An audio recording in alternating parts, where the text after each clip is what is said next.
গুরুতর অসুস্থ বর্ষিয়ান সঙ্গীতজ্ঞ প্রতুল মুখোপাধ্যায়। আইসিইউতে চিকিৎসা চলছে এই গায়ক এবং সুরকারের। বিগত 2 সপ্তাহ ধরে এসএসকেএম হাসপাতালে চিকিৎসাধীন আমি বাংলায় গান গাইয়ের স্রষ্টা।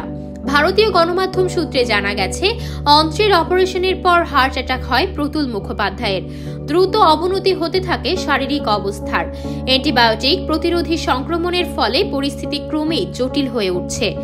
এসএসকেএম হাসপাতালের সূত্রের বরাতে ভারতীয় সংবাদ মাধ্যম বলছে, নিউমোনিয়াতেও আক্রান্ত গায়ক। সোমবার তার শারীরিক অবস্থার খোঁজ নিয়েছেন মুখ্যমন্ত্রী মমতা ব্যানার্জি। রাজ্যের 2 মন্ত্রী অরূপ বিশ্বাস ও ইন্দ্রনীল সেনও হাসপাতালে প্রতুল মুখোপাধ্যায়ের খোঁজ খবর নিয়েছেন। চিকিৎসকদের নিয়ে মেডিকেল বোর্ডও গঠন হয়েছে। এই দিন রাতেও তিনি সংকটজনক অবস্থায় এসএসকেএম এর আইসিইউতে চিকিৎসাধীন বলে জানিয়েছে মেডিকেল বোর্ড সূত্র। কয়েকদিন আগেও হাসপাতালের বিছানায় শুয়ে চিকিৎসকদের আমি বাংলায় গান গায়ে গেয়ে শোনান প্রবীণ গায়ক। কিন্তু সপ্তাহখানেক আগে তার আচমকা শ্বাসকষ্ট শুরু হয়, কারণ হার্ট অ্যাটাক হয়েছে গায়কের।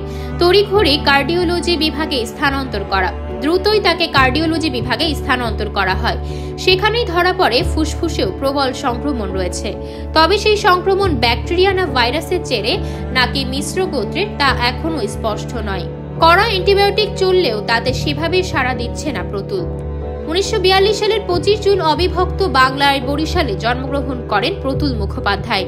তার অ্যালবামগুলোর মধ্যে রয়েছে পাথরে পাথরে নাচে আগুন, যেতে হবে, কুট্টুস কুট্টুস, স্বপ্নের ফেরিওয়ালা, তোমাকে দেখেছিলাম ইত্যাদি। বাংলাদেশে বেঙ্গল ফাউন্ডেশন থেকে প্রতুল মুখোপাধ্যায়ের একটি অ্যালবাম প্রকাশিত হয় 2011 সালের মার্চে। অ্যালবামটির নাম আমি বাংলায় গান গাই।